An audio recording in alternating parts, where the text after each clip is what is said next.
Jeremias 3,16 fala o seguinte: quando vocês aumentarem e se multiplicarem na sua terra, naqueles dias, declara o Senhor, não dirão mais, a arca da aliança do Senhor, não pensarão mais nisso, nem se lembrarão dela, não sentirão a sua falta, nem se fará outra arca. Pode se sentar? Eu vou ser rápida. Mas é interessante porque uns falam que a arca está na Etiópia, outros falam que está ali no templo, e sempre há uma discussão em relação a onde está a arca, aonde na verdade está a arca. Então veja só, lá em João capítulo 1 versículo 14 fala assim: quando o original apareceu, a sombra perde a função. Então o que acontece? Nós vamos entender, vamos correr um pouquinho pela palavra. Eu tenho bem pouco tempo, mas não tem problema, vocês vão entender. Deus retirou a sombra porque a realidade estava chegando. Então, o verdadeiro propiciatório em forma humana. Por isso que lá em João, capítulo 1, versículo 14, fala assim: o verbo se fez carne e habitou aonde? Então, tabernaculou entre nós. Oh, glória a Deus. Então Jeremias, ele não estava dizendo o seguinte, Jeremias não estava falando que a arca seria destruída, ela também não estava falando que deixaria de existir e que sumiria para sempre do universo. Não era isso que Jeremias estava falando. Mas é interessante, se você olhar e decorrer pela palavra, você vai ver um segredo espiritual muito grande. Olha só, olha o que ele estava dizendo: que ninguém faria outra. Também que o povo não sentiria falta. Também que ela perderia o lugar central do culto. É isso que Jeremias estava colocando naquele versículo. Então veja só, tudo começou com uma voz chamando um homem para perto, exatamente nesse momento que nós estamos hoje. Hoje Deus está nos chamando. Deus chamou Moisés. E é tão interessante, se você prestar atenção no tabernáculo, se você olhar todos os detalhes do tabernáculo, Moisés, ele teve uma visão maravilhosa, e ele subiu para ver a voz de Deus, e ali Deus deu segredos espirituais. Tudo que está aqui são segredos espirituais que vão remeter exatamente para a presença do Senhor. Então isso significa que o monte nunca foi o destino, a presença era o destino. O que aconteceu? Moisés precisou subir. E quando Moisés sobe e ele fica na presença do Senhor, eu quero falar uma coisa para vocês. Nós estamos hoje em dia com muitos ruídos, com muitas coisas nos distraindo demais. E Deus está falando o seguinte, e foi o que Deus falou para Moisés: Moisés, sobe, sobe a mim. E Deus está nos falando: sobe a mim, sai dos ruídos. Moisés precisava deixar o acampamento. Sabe por que Moisés precisava deixar o acampamento? Porque na verdade ele precisava ouvir a voz de Deus. Ele precisava entrar no plano que Deus tinha para ele. E Deus tinha coisas superiores que eu acho que Moisés nunca passou pela cabeça dele. O que Deus tinha para ele. Porque os detalhes, é impressionante os detalhes. E o que mais me chama a atenção é que o povo fez exatamente o que estava na visão de Moisés. Será que você está preparado para estar neste mover apostólico que nós estamos entrando nesse tempo desse avivamento? Mas você tem que estar alinhado com o altar. Você tem que estar alinhado com a palavra do Senhor. E Moisés subiu. E quando Moisés subiu, o que aconteceu? Ele recebeu as tábuas da lei. As 10, ou melhor, as 10, né? Os 10 mandamentos, as 2 tábuas. E quando ele desce, aquele povo levanta um bezerro de ouro. E é tão interessante que Arão fala assim: surgiu o bezerro. O bezerro não surgiu, estava dentro dele, dentro da cultura. estava dentro da cultura daquele povo. Eu quero falar uma coisa para você. Quando você não sabe esperar o tempo de Deus, o ídolo levanta dentro de você. Ou é o ídolo da prostituição, ou é o ídolo de uma pessoa. Quando você não sabe esperar o tempo de Deus, você levanta ídolos dentro de você. E quando Moisés desce com as tábuas da lei, ele fica tão nervoso que ele quebra as tábuas. Mas Deus fala para ele: sobe mais 40 dias. Ele podia falar: eu não vou subir por causa desse povo. Chega, eu já fiquei 40 dias. Sabe o que é ficar 40 dias sozinho num lugar? Mas ele subiu.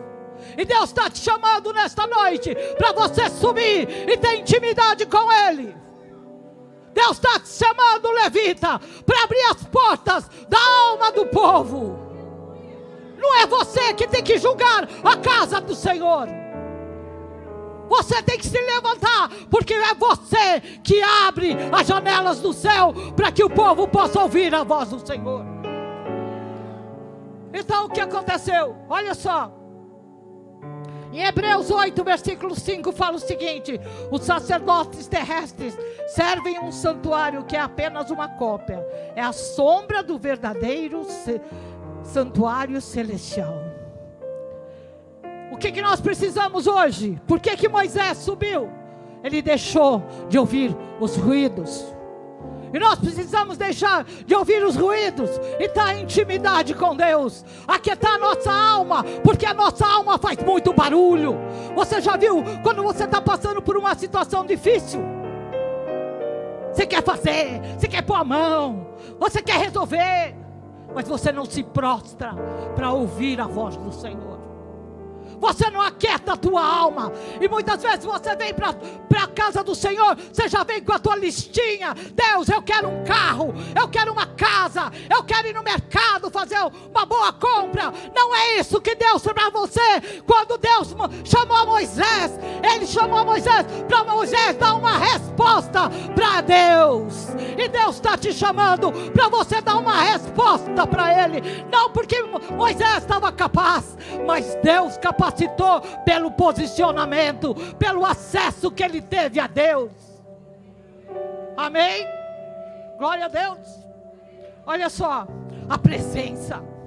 Muitos querem discernimento, mas vivem mergulhados em excesso de informação, em ciclos que não vão trazer crescimento, em ambientes consagrados às entidades. Quantos estão na igreja? Quantos estão na igreja, estão com o pé no mundo? Quantos tocam na igreja, estão tocando no mundo? É o tempo de Deus separar aqueles que servem e aqueles que não servem ao Senhor. Cuidado, cuidado, porque é o tempo do juízo de Deus também agora. Amém? A presença sempre custará alguma coisa. Ela nunca será encontrada por pessoas que querem permanecer exatamente onde sempre estiveram. Se você, através de um chamado, quiser estar no lugar que você está, no ambiente que você está, você nunca vai chegar no plano perfeito que Deus tem para a tua vida. Um plano muito superior que você possa pensar ou imaginar. Amém? Vocês estão tão sérios falando comigo, olhando para mim. A arca terrena cumpriu com o seu papel, mas tem uma arca celestial. Por isso que ninguém acha a arca terrena, porque tem uma arca celestial. A arca terrena, construída por Moisés, foi temporária, desapareceu. Mas a arca celestial, original, eterna, vista por João em visão no céu, sempre existiu. João viu a arca no céu, está lá em Apocalipse 11, 19.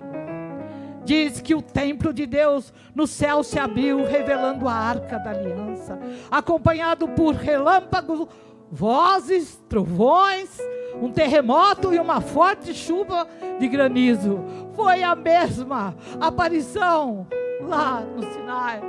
Foi a mesma, existe uma arca celestial, como a pastora Buti pregou aqui. O véu foi rasgado. E agora nós temos o que? Acesso à presença do Senhor. O tabernáculo terreno e o tabernáculo celestial, o acesso pode mudar, mas o processo não. Tem tantas pessoas que não esperam o processo de Deus. O teu chamado tem um processo. Tem um processo de renúncia, tem um processo de pagar o preço, tem um processo de Deus ver o teu coração no dia da prova. Deus quer saber para onde você vai inclinar o teu coração. Deus, por que essa prova? Porque Deus quer saber até onde vai a tua fé. Até onde você vai acreditar no que Ele fala neste altar. Isso é sério. Porque muitos na prova vão o que fazer? Vão lá para o mundo. Não se alimentam do pão, né, Bispa Clarice? Então, o acesso pode mudar, mas o processo não. Depois do pecado do povo, ele precisou subir novamente 40 dias.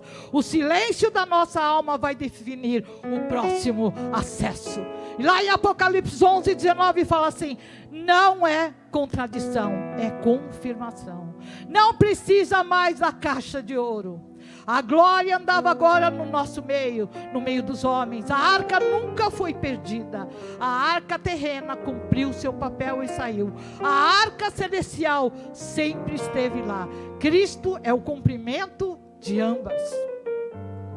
E esse lugar santíssimo, em Hebreus 10, 19 fala: portanto, irmão, temos plena confiança para entrar no lugar santíssimo pelo sangue de Jesus.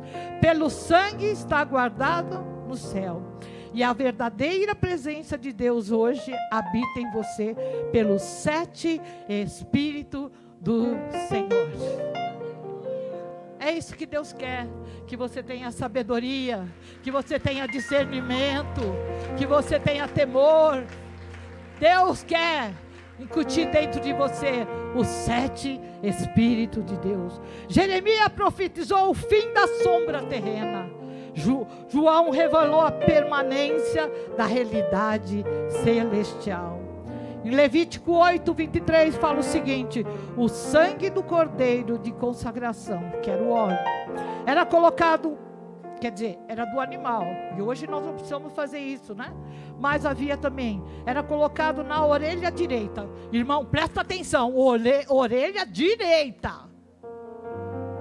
Vou falar de novo, presta atenção. O sacerdote colocava o óleo na orelha. Não esquece. Fala para tua alma, direita. Amém? O sangue do carneiro de consagração, é o óleo, era colocado na orelha direita, no polegar da mão, no polegar do pé. Isso simbolizava a consagração total do corpo de Cristo. Quero falar uma coisa para vocês. Para me encerrar. Uma mulher, quando fala que está encerrando, ela está começando. Não, estou encerrando. Quantos começaram bem, mas terminaram mal? Sabe por quê? Esta parte aqui é a parte da carne. Sacrifício. Você precisa se limpar na bacia, na água. A água que purifica. Muitos comeram o pão. As 12 tribos, né? Muitos comeram o pão, mas não sustentaram. Porque Deus falou o seguinte: quando você comer o pão, olhe para si, não para o outro. E muitos pararam, porque olharam para o outro. Quantos vocês não conhecem que estão fora da casa do Senhor? Quantos? Levitas, principalmente. Tem um censário, que são as orações dos santos, e tem a arca da aliança. Se você vê, os anjos estão com seus joelhos dobrados e as asas para cima. Tudo que nós ligarmos na terra será ligado no céu. Tudo que nós ligarmos na terra. E dentro da arca tinha o quê? Tinha as tábuas. E as tábuas Deus quer hoje imprimir no seu coração. E o maná Ele vai trazer para você, se você cumprir com seus votos, se você cumprir com a palavra, se você obedecer. E Deus quer te colocar uma autoridade na sua mão, que é o cajado. Vamos ficar de pé. Primeiro, antes de nós fazermos um ato profético, nós vamos orar. O sangue do carneiro da consagração e o óleo era colocado aonde? Na orelha direita. Quantos ouviram a voz de Satanás? Quantos ouviram? Levitas, eu quero falar com vocês. Quantos ouviram a voz de Jezabel? Quantos deixaram de ouvir o que saía do altar? Sabe por quê? Porque não trabalharam o seu histórico, porque não ouviram a palavra do Senhor, tocavam, mas não incorporavam o que saía do altar, iam lá para fora. Acabou esse tempo. Ouvir e obedecer a voz da palavra do Senhor. Quem está saqueando o inferno e não se alimenta do altar, Jezabel vem e cala a sua boca. E nós vamos orar, e nós vamos fazer um decreto aqui. Aqueles que foram embora, aqueles que se afastaram da casa do Senhor, por ferida de autoridade, porque é assim que Jezabel faz. Ela vai pegar pela ferida de autoridade. E nós vamos orar, e esse decreto, aqueles que estão afastados, eles vão voltar. Depois nós vamos fazer a mão direita, nós vamos fazer um trabalho para o Senhor, mas não por visibilidade, mas por entrega. No teu quarto secreto, você tem intimidade com Deus. Não é saber quantos estão te olhando, não é a aprovação do líder, é a tua vida, como Moisés, os 40 dias em silêncio, ouvindo a voz de Deus, para fazer um trabalho, não na carne, mas no Espírito. Pé direito, andar apenas no caminho reto do Senhor. Quantos põem o pé na casa do Senhor e vai lá no barzinho, vai na prostituição, sai da casa do Senhor e vai para o motel? Acabou! O fogo do Senhor vai consumir todo esse pecado. Chegou o tempo do juízo. Deus vai separar o joio do trigo. Deus vai separar. Nós vamos orar agora. Senhor meu Pai, Senhor meu Deus, nós queremos entrar no Santo dos Santos agora. A arca somos nós, Senhor. Nós somos os sacerdotes da tua casa, lavados e remidos, Senhor, pelo teu sangue. Senhor, nós reivindicamos neste altar aqueles que saíram da tua presença, aqueles que saíram feridos, Pai, que Jezabel calou a boca, que Jezabel levou para longe, na autoridade e no poder do sangue de Jesus Cristo. Perdoa, perdoa pelas iniquidades, perdoa pela transgressão, perdoa pelo pecado, Senhor. Mas nós declaramos, Senhor, aonde eles estiverem, os grilhões que estavam aprisionando teus filhos, eu ordeno agora, solta, fala o nome de quem você sabe que está desviado, fala o nome, faça um decreto, vai voltar,